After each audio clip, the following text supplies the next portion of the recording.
नमस्कार, मैं मोंटी राठौड़ और आप देख रहे हैं DNN India. Adinath medicity cancer and super speciality centre a unit of BR Shastri hospital में 35 वर्षीय ब्रेस्ट कैंसर से पीड़ित आशा देवी को सफल इलाज मिला। अस्पताल के वरिष्ठ oncologist surgeon doctor Mukund N के द्वारा प्लास्टिक सर्जरी कर मरीज आशा देवी को ब्रेस्ट कैंसर से निजात दिलाई गई। अजमेर के Adinath medicity cancer and super speciality centre a unit of BR Shastri hospital में एक और जिंदगी ने मौत को मात दी है। 35 वर्षीय आशा देवी जो ब्रेस्ट कैंसर जैसी गंभीर बीमारी से जूझ रही थी, उन्होंने न केवल अपने हौसले से लड़ाई लड़ी बल्कि एक नई उम्मीद को भी जन्म दिया। अस्पताल के वरिष्ठ ऑन्कोलॉजिस्ट सर्जन डॉक्टर मुकुंद द्वारा की गई ये जटिल सर्जरी पूरी तरह सफल रही। आशा देवी की आंखों में डर नहीं, दृढ़ विश्वास था। उन्होंने कहा कि मैं टूटी जरूर थी लेकिन बिखरी नहीं। मुझे यकीन था कि कोई न कोई मेरी इस लड़ाई में मेरा साथ देखा और वो साथ मुझे आदिनाथ मेडिसिटी कैंसर हॉस्पिटल से मिला। उनकी ये लड़ाई सिर्फ शारीरिक नहीं थी बल्कि मानसिक, भावनात्मक और सामाजिक स्तर पर भी एक गहरी जंग थी। डॉक्टर मुकुंद ने बताया कि आशा देवी का केस काफी संवेदनशील था, लेकिन उनका आत्मबल और परिवार का सहयोग सराहनीय रहा। मेडिकल टीम ने पूरी जिम्मेदारी से काम किया और हम खुश हैं कि उन्होंने कैंसर के खिलाफ पहली और आखिरी बड़ी जंग जीत ली। डॉक्टर ने बताया कि ब्रेस्ट कैंसर सामान्यतः 50 साल की उम्र के बाद ही होता है, परंतु जीन्स रिलेटेड प्रॉब्लम्स की वजह से मरीज को मात्र 35 साल की उम्र में इस समस्या का सामना करना पड़ा। मरीज 3 महीने पहले इलाज के लिए आई, तब प्रारंभिक इलाज के दौरान पता लगा कि उनका कैंसर एडवांस लेवल पर है। तत्पश्चात 3 तरह की कीमोथेरेपी देकर प्रयास किया जा रहा था कि ट्यूमर को कम किया जाए, परंतु कैंसर एडवांस लेवल पर था तो कीमो से किसी तरह का कोई फर्क नहीं पड़ा और ट्यूमर का आकार वैसा का वैसा ही रहा। बाद में रिस्क लेकर 3 से 3.5 घंटों में प्लास्टिक सर्जरी के तहत सुपर मेजर सर्जरी कर ऑपरेशन किया गया और उनके शरीर का अन्य भाग ब्रेस्ट पर प्लास्टिक सर्जरी द्वारा स्थानांतरित किया गया। इसके बाद मरीज की रिपोर्ट भी आई जो बिल्कुल नॉर्मल है। अब मरीज को रेडिएशन ट्रीटमेंट भी दिया जाएगा। वहीं डॉक्टर ने बताया कि सामान्यतः जिस तरह का ट्यूमर मरीज के शरीर में बना उसको जीन्स टेस्ट से पहचाना जाता है। कई शहरों में जीन्स टेस्ट महंगा होता है, परंतु आदिनाथ में ये टेस्ट उचित दरों पर उपलब्ध है। डॉक्टर ने बताया कि हॉस्पिटल में मुख्यमंत्री जीवन रक्षा कोष, राजस्थान व केंद्र सरकार के समस्त कर्मचारी व पेंशनर्स, आरजीएचएस व सीजीएचएस, समस्त बीमा योजना, आयुष्मान स्वास्थ्य योजना, ऑल मेडिक्लेम, टीपीएस योजना के अंतर्गत इलाज की सुविधाएं उपलब्ध है। मरीज ने बताया कि उन्होंने उपचार के लिए कई विकल्प देखे, पर उन्हें सबसे ज्यादा भरोसा हुआ Adinath medicity cancer and super speciality centre a unit of BR Shastri hospital की विशेष टीम पर, जहां उन्होंने ऑन्कोलॉजिस्ट सर्जन डॉक्टर मुकुंद से संपर्क किया, जिसके बाद कीमोथेरेपी के बाद प्लास्टिक सर्जरी की गई। मरीज ने बताया कि उनकी रिपोर्ट सारी नॉर्मल आई है और अब उन्हें काफी अच्छा महसूस हो रहा है। वो आशा देवी जस्ट वो 35 साल का महिला है। उनको कैंसर ब्रेस्ट हो गया था। यूजुअली ये कैंसर ब्रेस्ट 50 साल के बाद ही होता है, लेकिन ये लग रहा है जीन्स रिलेटेड है, इसलिए 35 साल में ही हो गया है। हम उसको पूरा एवेल्युएट किए। वो जब हमको 3 महीने पहले वो जो हमारे पास आई थी तब भी बड़ा ही था। उनको स्टेजिंग किया, एवेल्युएशन किया, तब हमें पता चला वो लोकली एडवांस्ड है।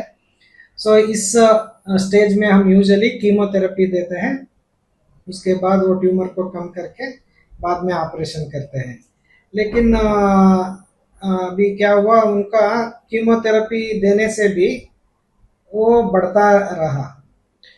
वो पहले एक तरीके का टाइप का कीमोथेरेपी दिया, 3 साइकिल बढ़ता रहा। बाद में वो दूसरा चेंज करके स्ट्रॉन्ग कीमोथेरेपी वो भी दिया, उससे भी बढ़ता रहा। और तीसरा साइकिल भी तीसरा तरीके का, 3 लाइन कीमोथेरेपी दिया, फिर भी वो यूजुअली इतना देने से बहुत लोगों को कम हो जाता है। इनका जो प्रॉब्लम क्या है वो बढ़ती रही जी, क्योंकि ये जस्ट 35 साल की महिला है और हम वो फिर एवेल्युएट किया, पेट स्कैन किया, वो जो लोकल जो बीमारी था वहां से वो दूर कहीं फैला नहीं था, इसीलिए वो छाती वो फेफड़ा मतलब वो चेस्ट वाल जो बोलते हैं वो सभी इन्वॉल्वमेंट था। हम क्या किया, उनको रिस्क लेके वो पूरा ट्यूमर के साथ चेस्ट वॉल भी रिसेक्शन करके पीछे से एलडी फ्लैप बोलते हैं, लैटिसिमस डॉर्सी फ्लैप, वो प्लास्टिक सर्जरी करके उनका ऑपरेशन किया। यूजुअली कैंसर ब्रेस्ट इतना बड़ा ऑपरेशन रूटीनली नहीं करते जी क्योंकि ये 3 कीमोथेरेपी के बाद भी बढ़ रहा था, लेकिन डिस्टेंट मेटास्टेसिस नहीं था, दूर जगह नहीं फैला था। जी हमने इसको रिस्क लेके एक सुप्रा मेजर सर्जरी करके उसका ऑपरेशन किया और उसका रिपोर्ट भी आ गया है, वो बिल्कुल अच्छा है, सभी मार्जिन्स फ्री है। अभी उनका कैंसर से मुक्त होने का संभावना बहुत बढ़ गई है। अभी रेडिएशन के लिए वो जाने वाली है। बस ये जो सर्जरी हुई आपने बताया बहुत रेयर होती है कि इस 35 साल की उम्र के अंदर जो ब्रेस्ट कैंसर होता है उसकी संभावनाएं कम होती है, मगर आशा देवी जी में 35 वर्ष की उम्र के अंदर ये चांसेस है। सर इसके मुख्य कारण क्या हो सकते हैं, किस वजह से ये होने की संभावनाएं है? यूजुअली वो जो अर्ली एज में जो आते हैं वो जीन्स के वजह से, जेनेटिक कारण से होता है। ऐसा एक्चुअली ये जो आशा देवी जी है, ऐसा वाले को ट्यूमर जो होता है उसको जीन का टेस्ट करना पड़ेगा, उसमें हमें पता चलेगा। पहले ये जीन का टेस्ट बहुत सारे बहुत कॉस्टली होते थे, अभी तो बहुत कम, मतलब 4-5 हज़ार में पूरा जीन का टेस्ट होता है। जी तो वो सभी हम करके पता लगाना पड़ेगा। ऐसा यहाँ जो आशा देवी जी को ट्रीटमेंट मिला वो सारा सरकारी योजना हुआ? हाँ, वो पूरा 3 साइकिल कीमोथेरेपी भी फ्री हुआ और ये जो सुप्रा मेजर ऑपरेशन था वो भी उनको माँ योजना के द्वारा उनको निःशुल्क ही इलाज हुआ है। सर ये जो पूरी प्रक्रिया रही इनकी, जिसमें सर्जरी भी हुआ इनका और इनका प्लास्टिक सर्जरी भी हुआ, तो इस पूरी प्रक्रिया में कितना ऑपरेशन में समय लगा और कितनी टीम आपके साथ इस पे एसोसिएट हुई? नहीं, ये सर्जरी मुझे लगभग 3 से 3.5 घंटा हुआ। हम तो हमारा पूरा टीम है, मेरे साथ एनेस्थीसिया और असिस्टेंट, स्किल्ड असिस्टेंट और आईसीयू नर्स, ये सभी हमारा टीम में है, हम सभी मिलके काम किया है। क्या नाम है मैडम आपका? आशा आशा जी, क्या हुआ था आपको और किस हॉस्पिटल में आपका ट्रीटमेंट हुआ? सीधे यहाँ आदिनाथ हॉस्पिटल है, चाचावास, यहाँ आए थे, यहाँ से ट्रीटमेंट चालू हुआ। जी क्या आपको समस्या हुई थी और यहाँ किस डॉक्टर को आपने दिखाया? इस मुकद्दर सर है ना, उनको दिखाया है जी इस आदिनाथ में आके, यहाँ से ट्रीटमेंट चालू करा। जी पहले आपको क्या दिया गया, कीमो वगैरह कुछ कीमो दिए, वो कितने समय चली आपकी? 4 महीना ऐसे चली। जी और फिर उसके बाद सर्जरी आपकी? हाँ, सर्जरी। पहले जब आप आए थे और अब की फिजिकली मूवमेंट की बात करें तो कितना परिवर्तन हुआ है और हॉस्पिटल की सारी व्यवस्थाएं बहुत सुविधाएं? अच्छी है व्यवस्था, बहुत अच्छी है, स्टाफ भी बहुत अच्छा है, डॉक्टर साहब बहुत अच्छे। जी पहले जो स्थिति थी उससे कितना परिवर्तन अब महसूस करते हैं आप अपने आप में? बहुत अच्छा हो रहा पहले। कैंसर जो बीमारी है इसके बारे में हर कोई सुनते ही बहुत घबरा जाता है हाँ। ना? आप एक योद्धा की तरह इस बीमारी, क्योंकि इंटरनल पावर बहुत जरूरी है, हाँ। तो जो दूसरे पेशेंट हैं आज जो देख रहे हैं आपको, उनके लिए क्या कहना चाहेंगे, कितना जरूरी है आत्मनिर्भरता और अपनी इंटरनल पावर? बहुत जरूरी है, अच्छा इलाज कराओ, तो देख के थोड़ी हिम्मत आती है यहाँ आएंगे। जी अजमेर नगर निगम की ओर से दिल्ली गेट स्थित निर्माणाधीन बिल्डिंग को सीज किया गया। बिना नक्शे के अवैध रूप से बिल्डिंग का निर्माण कार्य किया जा रहा था, जिसके तहत निगम ने कार्यवाही की। इस दौरान नगर निगम के अधिकारी और निगम दल के साथ पुलिस का जाब्ता मौजूद रहा। अवैध निर्माणों पर अजमेर नगर निगम की ओर से कार्रवाई लगातार जारी है। इसी के तहत नगर निगम की टीम ने दिल्ली गेट स्थित निर्माणाधीन बिल्डिंग को सीज किया। बिना नक्शे के अवैध रूप से बिल्डिंग का निर्माण किया जा रहा था। कार्रवाई के दौरान नगर निगम के अधिकारी और निगम दल के साथ पुलिस का जाब्ता मौजूद रहा। एक्सीएन रमेश चौधरी ने बताया कि दिल्ली गेट के पास G+3 बिल्डिंग का निर्माण किया जा रहा था, जिसमें साइड बैक कवर कर रखा था। कई बार नोटिस भी दिए जा चुके थे, अवैध रूप से बालकनी रोड की तरफ निकाल रखी थी। निगम की टीम ने सुबह बिल्डिंग सीज की। अधिकारियों ने बताया कि पहले से ही बिल्डिंग में काम चल रहा था, जिसे वापस तोड़कर अवैध रूप से बिल्डिंग में काम शुरू किया गया। कोई नक्शा पास नहीं करवाया गया था। अधिकारी के निर्देश पर आज टीम के साथ कार्रवाई की गई। दिल्ली गेट के पास ही ऊपर जाके बिल्डिंग बन रही थी, जिसमें सेटबैक कवर करे हुए हैं। इसको बार बार नोटिस दिया। अवैध रूप से बालकनी भी रोड पे इसने निकाल रखी थी। इस कारण आज नगर निगम ने इसको सील कर ये यतीम खाना चलता था यहाँ पुराना, तो उसको दोबारा ये बना रहे थे, तो उन्होंने नक्शा उत्सा पास कराया नहीं अभी, और पूरे सेटबैक कवर कर दिए। ये कमेटी है, हाँ, सील कर दी। यहाँ रुकते हैं एक छोटे से ब्रेक के लिए। जल्द हाजिर होंगे खबरों के नए सफर के साथ। कैंसर बीमारी ही ऐसी है, चिंता तो होगी ना। लेकिन अब अपनी चिंता को बदलो विश्वास में, क्योंकि आदिनाथ कैंसर मेडिसिटी में है रेडियोथेरेपी, कीमोथेरेपी और कैंसर सर्जरी के उपचार के साथ आधुनिक सुविधाएं भी। विजिट करें आदिनाथ कैंसर मेडिसिटी एट चाची आवास Ajmer.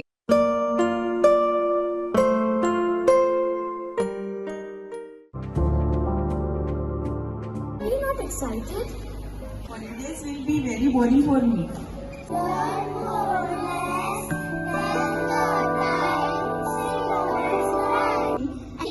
For cuisine, black rice and sugar. This black rice has a very unique flavor.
Ajmer संभाग के सबसे बड़े जवाहरलाल नेहरू अस्पताल में सीनियर सिटीजन मरीजों की सुविधाओं में इजाफा किया है, जिसके तहत सेवानिवृत्त राज्य कर्मचारियों व सीनियर सिटीजन की विभिन्न समस्याओं का अस्पताल अधीक्षक डॉक्टर अरविंद खरे ने हल निकाला, जिसका सीनियर सिटीजन्स व पेंशनर्स ने आभार व्यक्त किया।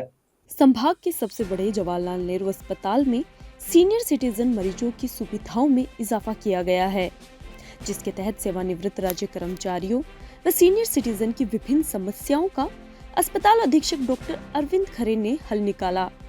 अरविंद खरे ने कहा कि अब पर्ची काउंटर पर हर 2 पर्ची के बाद तीसरी पर्ची सीनियर सिटीजन के लिए काटी जाएगी। उसके बाद डॉक्टर्स को भी आवश्यक दिशा निर्देश दे दिए गए हैं कि हर 2 मरीज के बाद तीसरा मरीज कोई सीनियर सिटीजन होगा, जिससे सीनियर सिटीजन को जनरल लाइन में लंबे समय तक खड़े रहने की जरूरत नहीं होगी। ब्लड सैंपल, दवा काउंटर जैसी अस्पताल की विभिन्न जगहों पर सीनियर सिटीजन व पेंशनर्स के लिए बोर्ड लगाए गए हैं। बताया कि QR कोड से आभा ID जनरेट करने की अपील की गई है, जिससे कि कुछ ही सेकंडों में टोकन मिल जाएगा और डॉक्टर के पास इलाज करवाने में ज्यादा आसानी होगी। CT scan, MRI, sonography, indoor मरीज व सीरियस पेशेंट्स, इन सब की कैटेगरी अलग की गई है। यदि कोई सीरियस पेशेंट होता है और यदि किसी सीनियर सिटीजन हो तो दोनों में प्राथमिकता सीरियस पेशेंट को मिलेगी। सेवानिवृत्त राज्य कर्मचारियों व सीनियर सिटीजन ने चिकित्सा प्रशासन का धन्यवाद ज्ञापित किया। वही कहा कि शहरी व ग्रामीण डिस्पेंसरी व सैटेलाइट हॉस्पिटल में भी इस तरह की सुविधाएं सीनियर सिटीजन्स व पेंशनर्स के लिए की जाए, ताकि सभी को सुविधाओं का लाभ मिल सके। सेवानिवृत्त राज्य कर्मचारी संयुक्त समिति के सदस्य और उनके अध्यक्ष और उपाध्यक्ष हमारे पास में पूर्व में आए थे। इन्होंने कहा कि सब यहाँ पर मरीजों की जनरल भीड़ में हम लाइन लगते हैं तो हमें समस्या होती है। क्या होता है कि यहाँ पर 4 से 5 हज़ार मरीजों का OPD रहता है, तो इसमें से भीड़ भी बहुत रहती है। और हमारा जो फ़र्ज़ बनता है कि जो सेवानिवृत्त कर्मचारी हैं तो उनको सम्मान देना चाहिए और उनको थोड़ी सुविधा मिलनी चाहिए।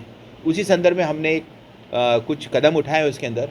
उस कदम में है कि अभी हमने जनरल जो वहाँ पे भीड़ होती है तो उसमें हमने सबसे पहले जो पर्ची बनेगी उस पर्ची में ये कहा है कि 2 के बाद में एक सीनियर सिटीजन को आपको लेना है, 2 सिंपल पर्सन, 1 सीनियर सिटीजन। फिर इसके बाद में डॉक्टर को दिखाना है तो वहाँ भी हमने ये निर्देश दिए हुए हैं कि 2 मरीज जाएंगे फिर 1 सीनियर सिटीजन आएगा। तो सीनियर सिटीजन को जनरल पब्लिक के बीच में लाइन में लगने की ज़रूरत नहीं है इसके अंदर। सेम सिनेरियो होगा ब्लड सैंपल देने के लिए, दवा लेने के लिए, हर जगह इस तरह के हमने जगह जगह बोर्ड लगाए कि वरिष्ठ नागरिक ऑब्लिक पेंशनर, मतलब दोनों को इस तरह की सुविधा मिल सके। इसी संदर्भ में हमने इनसे ये भी एक बात करी कि हमारे यहाँ पर QR कोड सिस्टम भी डेवलप हुआ है। उस QR कोड के द्वारा आप आभा ID जनरेट करें, क्योंकि आजकल सबके पास में आधार कार्ड है और सबके पास में स्मार्टफोन है अधिकतर, तो उसमें आभा ID जनरेट करें, उसमें स्कैनर को करते within a friction of the second आपका टोकन मिल जाएगा, यू कैन गेट। इन्होंने थोड़ी सी असमर्थता जाहिर करी इसके अंदर कि हमको दिक्कत नहीं, तो मैंने कहा कि एक ये सुविधा है, अगर आप नहीं लेते तो जनरली आपके लिए 2:1 का आपका रेशियो तो आपके पास में चलता ही रहेगा इसके अंदर से। और हम आगे भी हम सोच रहे हैं कि सीनियर सिटीजन को किसी भी तरह की कोई समस्या नहीं हो, उसके लिए हम तत्पर। सर क्या रहेगा सर? सीनियर सिटीजन्स के लिए जो हमने था जो CT स्कैन, MRI, सोनोग्राफी और इंडोर पेशेंट और सीरियस पेशेंट, इन तीनों की कैटेगरी अलग रखी है हमने। तो अगर कोई सीनियर सिटीजन सोनोग्राफी करने आता है, दूसरा कोई सीरियस मरीज़ आता है और कोई पेशेंट की इंडोर पेशेंट आता है, उसको हमने प्राथमिकता से लेने के लिए हमने इनको निर्देश दिए हैं सोनोग्राफी और CT स्कैन करने। गत दिनों राज्य सरकार ने एक आदेश जारी किए थे कि सभी सरकारी चिकित्सालयों में पेंशनर्स और वरिष्ठ नागरिकों को बेहतर चिकित्सा सुविधा उपलब्ध करे। इसी क्रम में हमने गत दिनों एक ज्ञापन दिया डॉक्टर साहब को और उनसे निवेदन किया कि पूरे आपके चिकित्सालय में वरिष्ठ नागरिक और पेंशन के लिए डिस्प्ले बोर्ड लगाएं, ताकि हमारे जो पेंशन है डिस्प्ले बोर्ड लगाएं तो पेंशन एक लाइन अलग लाइन हो जाएगी और सामान्य नागरिक अलग लाइन हो। इसके अलावा दूसरा हमने कहा हमारे पेंशनर जो ज़्यादा टाइम पर खड़े नहीं होते उनके लिए अलग व्यवस्था की जाए। तो उन्होंने आदेश जारी किया है कि 2 सामान्य पेशेंट के बाद वरिष्ठ नागरिक और 1 नागरिक को अलाउ किया जाए। इस तरह की व्यवस्था पूरे आपके चिकित्सालय में जो भी वरिष्ठ चिकित्सक हैं, चाहे सोनोग्राफी सेंटर हो, चाहे एक्सरे सेंटर हो, चाहे ब्लड सैंपल देना हो, सभी सुविधा हमें मिलेगी। इसके अलावा हमने चिकित्सालय प्रशासन ने वरिष्ठ नागरिकों के लिए एक निःशुल्क पार्किंग व्यवस्था हमारे की है, नई पार्किंग बनी है और 2nd मंजिल पर हमें पार्किंग की निःशुल्क व्यवस्था हमारी की गई। इसके अलावा हमने आपके जो प्रिंसिपल साहब है मेडिकल कॉलेज उनसे भी निवेदन किया जिस तरह की व्यवस्था JLN चिकित्सालय ने की है उसी प्रकार की व्यवस्था आप अपने अधीनस्थ आपके आदर्श नगर में जो सैटेलाइट चिकित्सालय है, TB हॉस्पिटल, वहाँ भी इस तरह की व्यवस्था जारी करें ताकि हमारे लोगों को फायदा मिल सके। इसके साथ ही हमने सेवाजोत साहब को भी निवेदन किया आपके डिस्पेंसरी है शहरी और ग्रामीण क्षेत्र में, वहाँ पर हमारे पेंशनर को प्राथमिकता उपचार मिले। उसी क्रम में उन्होंने भी आदेश जारी कर दिया कि शहरी और ग्रामीण क्षेत्र में जो डिस्पेंसरी है वहाँ पर पेंशनर को बेहतर चिकित्सा सुविधा मिले और प्राथमिकता उपचार मिले। ये हमारा आज का है कार्यक्रम। अजमेर के सूचना केंद्र में जन शिक्षण संस्थान की ओर से युवा कौशल दिवस के अवसर पर पिछले साल के 100 लाभार्थियों को प्रमाण पत्र वितरित किए गए। इस कार्यक्रम में कौशल विकास व उद्यमिता मंत्रालय के deputy secretary Indu Bhushan video link और वीडियो कॉन्फ्रेंसिंग के माध्यम से जुड़े। अजमेर के सूचना केंद्र में जन शिक्षण संस्थान अजमेर की ओर से युवा कौशल दिवस के अवसर पर पिछले साल के 100 लाभार्थियों को प्रमाण पत्र वितरित किए गए। इस कार्यक्रम में कौशल विकास और उद्यमिता मंत्रालय के deputy secretary Indu Bhushan लिंका video conferencing के माध्यम से जुड़े और लाभार्थियों का उत्साहवर्धन किया, साथ ही कौशल आधारित विभिन्न क्षेत्रों में रोजगार प्राप्त करने हेतु प्रेरित किया। वहीं इस कार्यक्रम में 100% महिलाओं की भागीदारी के साथ ही 100 लाभार्थियों को प्रमाण पत्र वितरित किए गए। कार्यक्रम में जन शिक्षण संस्थान के पूर्व चेयरमैन अनंत भटनागर, उपाध्यक्ष वर्षा शर्मा व NGO से जुड़े कई गणमान्यों ने अपनी विशेष भूमिकाएं निभाई। वहीं श्वेता आनंद व पूर्व चेयरमैन अनंत भटनागर ने पूरे कार्यक्रम की जानकारी दी और बताया कि भारत सरकार द्वारा युवाओं के कौशल विकास को लेकर विभिन्न प्रशिक्षण दिए जा रहे हैं, जिसे भारत के युवा अपने कौशल के बलबूते एक बेहतरीन श्रमिक बनकर उभरे। इसी उद्देश्य की पूर्ति के लिए जन शिक्षण संस्थान अजमेर की ओर से आज कार्यक्रम आयोजित किया गया। कहा कि संस्था प्रयास कर रहा है कि देश का युवा अपने आप को कुशल श्रमिक के तौर पर बना सके और देश हित में नए नए आयाम स्थापित कर सके। आज जन शिक्षण संस्थान में गत वर्ष जिन लाभार्थियों ने प्रशिक्षण प्राप्त किया है और सफलतापूर्वक पूर्ण किया है, उनका सर्टिफिकेशन डे मनाया जा रहा है। आज स्किल इंडिया को भी 10 वर्ष पूरे हो चुके हैं, तो उसी के संदर्भ में आज ये सर्टिफिकेशन कार्यक्रम किया जा रहा है। और साथ ही यहाँ जितने भी लाभार्थी हैं जिन्होंने प्रमाण पत्र प्राप्त किया है, वो इस प्रमाण पत्र को प्राप्त करने के पश्चात स्वरोजगार की तरफ अपना कदम बढ़ाएं, यही हमारी आशा है। आज यहाँ पर लगभग 100 लाभार्थी उपस्थित हैं जिनका सर्टिफिकेशन मिला है। राजस्थान अजमेर द्वारा चलाए जा रहे विभिन्न प्रशिक्षण कार्यक्रमों का आज प्रमाण पत्र वितरण का कार्यक्रम आयोजित किया गया। आज पूरे देश में विश्व युवा कौशल दिवस मनाया जा रहा है और युवक और युवतियां अपनी स्किल सीखें, कोई नया हुनर सीखें और अपने पैरों पर खड़ा हो सकें। यही जन शिक्षण संस्थान का भी उद्देश्य है और भारत सरकार का भी उद्देश्य है कि आने वाला जो एक युवाओं का हमारा देश है वो ऐसे युवा तैयार कर सकें जो अपने आप को एक कुशल श्रमिक के रूप में निर्मित कर सकते हैं। तो इसी के तहत ये जो प्रशिक्षण जन तीर्थ नगरी पुष्कर के श्री देवमाता गायत्री ट्रस्ट शाखा पुष्कर की ओर से त्रयोदशी पुष्कर अरण्य प्रदक्षिणा का 20 से 24 जुलाई तक आयोजन किया जा रहा है, जिसके लिए आज संचालित कार्यालय में बैठक का आयोजन किया गया। पुष्कर के श्री देव माता गायत्री ट्रस्ट शाखा पुष्कर की ओर से त्रयोदशी पुष्कर अरण्य प्रदक्षिणा का 20 से 24 जुलाई 2025 तक आयोजन किया जा रहा है, जिसके लिए आज आंचलिक कार्यालय में प्रेस वार्ता कर बैठक का आयोजन किया गया। श्री देव माता गायत्री ट्रस्ट शाखा पुष्कर के समन्वयक घनश्याम पालीवाल ने पूरे कार्यक्रम की जानकारी दी और बताया कि त्रयोदशी पुष्कर अरण्य प्रदक्षिणा के तहत 24 कोसीय पदयात्रा तथा 84 कोसीय वाहन यात्रा के साथ ही पुष्कर के अरण्य क्षेत्र के 108 गांवों में यज्ञ व पौधारोपण का कार्यक्रम करना प्रस्तावित है। संस्था द्वारा पिछले 12 सालों से लगातार विभिन्न कार्यक्रमों का आयोजन हो रहा है। ये संपूर्ण कार्यक्रम श्रावण मास की एकादशी से हरियाली अमावस तक किया जाता है। पदयात्रा व वाहन यात्रा में हजारों की संख्या में श्रद्धालु हमेशा आते हैं। इस बार भी आशा की जा रही है कि पदयात्रा व वाहन यात्रा में हजारों की संख्या में श्रद्धालु आए। बताया कि जल संसाधन मंत्री सुरेश सिंह रावत मुख्य अतिथि के तौर पर शिरकत करेंगे, वहीं इनके साथ ही कई जनप्रतिनिधि भी शामिल होंगे। समन्वयक ने इच्छा जाहिर करते हुए कहा कि पुष्कर की जितनी भी बड़ी योजनाएं हैं उनमें इस 24 कोसीय यात्रा को भी शामिल किया जाए, जिससे आम जनता को तीर्थों के बारे में गहनता से पता लगे। 12 वर्ष पहले चालू की थी, 12 वर्ष हो गए। हम 3 स्तरीय यात्रा करते हैं। एक तो 24 कोसी पद यात्रा, एक 84 कोस में ब्रह्मा जी के रथ और देव शक्तियों को इनको लेकर जाए 84 कोस की यात्रा वाहन यात्रा होती है। तीसरा यह कि इस पुष्कर क्षेत्र अरण्य क्षेत्र में 108 से अधिक गांव हैं। प्रत्येक गांव में यज्ञ करना, घर घर यज्ञ करना, वृक्षारोपण करने, तो हर गांव में इस तरह के कार्यक्रम होते हैं। ये हमने 2013 में प्रारंभ की थी। प्रथम समय तो हमने कार्तिक महीने में लिया था, लेकिन मेले में सब आ जाते हैं, तो फिर बाद में इसको स्थायी रूप से श्रावण की एकादशी से लेके हरियाली अमावस तक कर दी। इसको हमको 12 वर्ष हो गए। इस पद यात्रा में और वाहन यात्रा में लगभग 1000 लोग आने लग गए हैं। सब जगह से आते हैं, हरियाणा से, दिल्ली से, महाराष्ट्र से, मालवा से, गुजरात से और राजस्थान से। तो इस साल भी 1000 से अधिक लोग आने के समय ये त्रयोदशी यात्रा है। 13 का अंक बहुत अंक शास्त्र में बड़ा माना गया है। ये तारीख 20 तारीख को प्रारंभ होगी और 19 को हम वारा घाट में संकल्प करेंगे और 20 को सुबह प्रारंभ होगी। लखावत साहब आ रहे हैं, हमारे सुरेश सिंह जी सिंचाई मंत्री आ रहे हैं और अन्य तो जो आएंगे, लेकिन दोनों ने हमको स्वीकृति दी है। और इस यात्रा के जो 12 वर्ष में हमने क्या उपलब्धियां की, क्या क्या कहाँ करना है, तीर्थों की क्या स्थिति है, क्या 24 कोसी ये परिक्रमा कैसे हुई थी, ये बातें भी हम सब जगह लिख रहे हैं। हम लोगों के ये और आप लोगों से मदद हमको ये चाहिए कि ये जो भी पुष्कर की बड़ी बड़ी योजनाएं बन रही है उसमें 24 कोसी यात्रा को जरूर सम्मिलित किया जाए। इन तीर्थों का विकास नहीं होगा तब तक लोगों का ठहराव नहीं होगा। खाली दर्शन डुबकी लगाइन चले जाएंगे। यहाँ होने पर ऐसे तीर्थ हैं जो आदि तीर्थ हैं, सतयुग के तीर्थ हैं, स्वयंभू तीर्थ हैं, ब्रह्मा जी ने बनाए, उनकी लोगों को जानकारी अब तो काफ़ी 10-12 सालों में लोगों को काफ़ी जानकारी हुई है।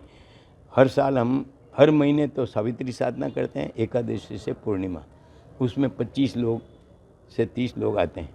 वो लगभग 800-900 लोग अब तक आ चुके हैं पूरे देश से, और इसमें 10,000 लोग अभी तक भाग ले चुके हैं पद यात्रा में। खबरों के सफर में अभी सिर्फ इतना ही, फिर हाजिर होंगे खबरों के नए सफर के साथ।